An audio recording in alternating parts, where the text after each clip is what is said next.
Hello and welcome back to the Week in 7 Questions, today with Dalibor Roháč from Washington. Dalibor, help us find our way in the coronavirus madness in the White House. What is happening? It's very simple.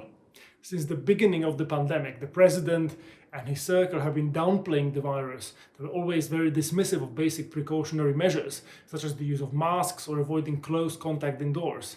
The real puzzle is how come nobody got infected earlier than this. Some predicted that the infection is the end of Donald Trump, at least politically. But he himself is trying to turn it into some kind of resurrection, right?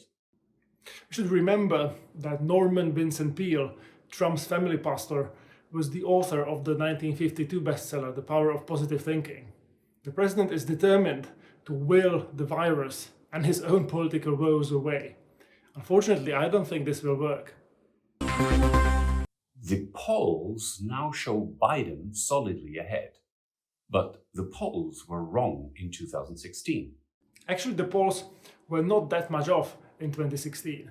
They predicted a popular vote victory for Hillary Clinton and very narrow margins in key swing states such as Wisconsin, Pennsylvania, and Michigan. To repeat his victory against the more palatable candidate than Clinton, Trump would have to keep all his voters from 2016 and to bring in some new ones into his tent. I doubt that he can do that in the next 4 weeks. If Trump loses, will he concede defeat?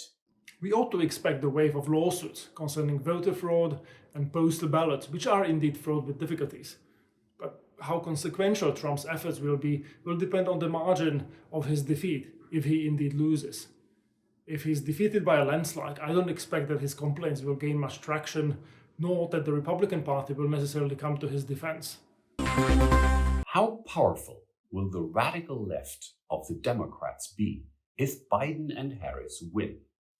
Well, certainly less radical than if Biden loses. Another defeat for a centrist candidate would be seen by many as an indication that a moderate left-of-center politics represented by Biden or Clinton is a failure, and as such it would be bound to radicalize the entire party.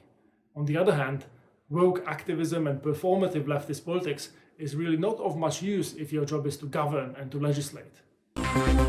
What happens to transatlantic relations after the election with either Biden or Trump in the White House? I don't see how transatlantic relations would be able to recover from 8 years of Trump.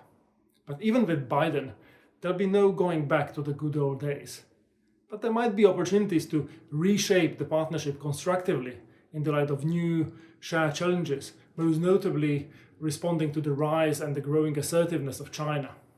And Dalibor, which TV series would best fit the current mood in Washington? It is much more Veep than the House of Cards. Thank you, Dalibor, and see you all next week with our mystery guest in 7 Questions.